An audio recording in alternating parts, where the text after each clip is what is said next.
I think of the pieces of content that I put out there, the one that you really need to study is the piece on leverage.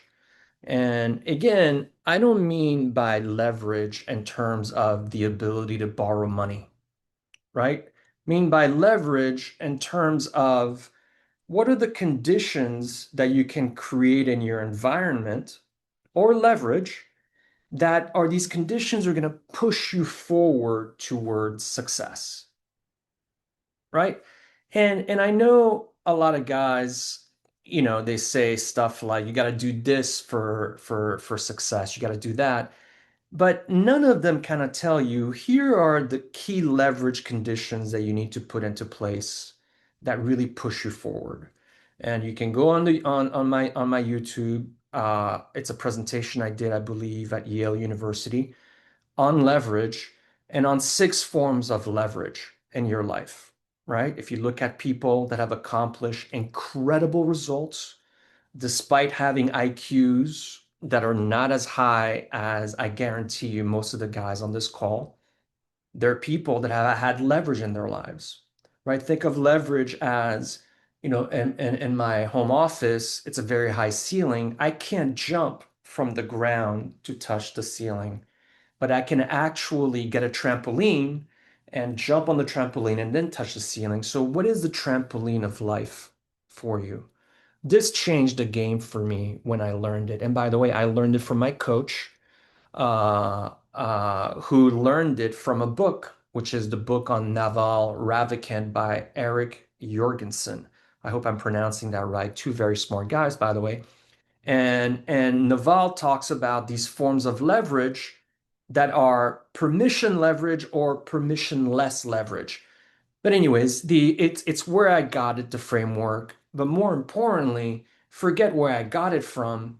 And by the way, I do really recommend anybody studying Naval. Okay, I do think he's one of these uh, investors with a philosophical advantage that, like Peter Thiel, like George Soros, like Alex Karp even, are people that use philosophy to make money. And it's very powerful. But anyways, 6 forms of leverage. Naval calls it something else. And again, I am standing on the shoulders of giants here. So there's capital leverage, there's code leverage. Code is a way of doing things or software. So, for example, a value investing is a code. It's a way of doing things. A Zoom that I'm using to reach all of you guys is software. A code should lower your costs and extend your reach, right? The third form is community leverage, right? Like, for example, what I'm trying to create on my Twitter, on my YouTube, is a community of very, very smart people, right? And then fourth is content. Right now, I'm creating a piece of content that adds a lot of value, hopefully. But then that piece of content is adding value to my community, and I'm using code, which is Zoom, to share it with you and eventually to Twitter and to YouTube and so on. There's 2 other forms of leverage. One of them is conditional leverage.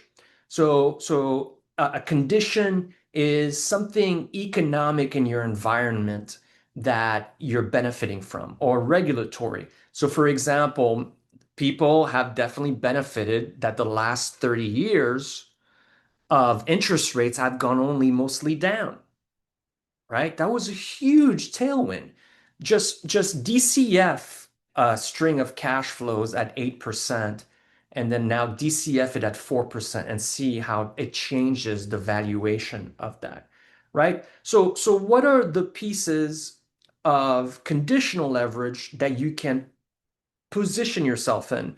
The 30 years ago, if you chose financial stocks to go into versus tech stocks, I guarantee you had a different result. Okay. And I actually know people like that complain. It's like, why did I go into financials when I could have gone into tax and so on? And then the last piece is what we call contractual leverage or structural leverage. So for example, um, a structure, uh, a tax efficient structure has tax advantages that your trading account won't have, right? I've been learning a lot about private placement life insurance right now as a way because we're marketing, and people that can use PPLI can actually invest in you and have certain advantages that they won't have if they invested in their PA. So again, these six forms of leverage, that's what you have to go and create. So a lot of the questions that I see is about, how do I create this leverage? And always remember, and you have to plan it, so why do we have a content strategy? Okay, well, one of my values is generosity. Two, one of my values also is to give what I make or what I learn and just give it away. Give it away. Is it self-serving? Yes, eventually, because the amount of times I've taught somebody something and then 4 years later they call me with the next 10 bagger, that literally happened a year ago. One of our best stocks this year came from a kid that I've been mentoring. He found me, I think it was on Twitter, and it's been a seven bagger this year, right? I think I was an idiot to actually sell it way too early when it reached a full valuation, but trust me, I'll take a win as a win. Um, so, but the reason, think about it this way: you create a piece of content, you use code leverage to share it with the community, right? And very often, structures and conditions find that piece of content and sometimes set it on fire, right? Something could go viral. There are certain geographies that I was looking at my LinkedIn follower base, and I think a third of them are one geography. And I guarantee you, when I go for marketing purposes to that geography, that's going to be very useful, right? So whenever somebody is telling you, like these self-help gurus that are, you have to meditate, is that leverage? What would you prefer?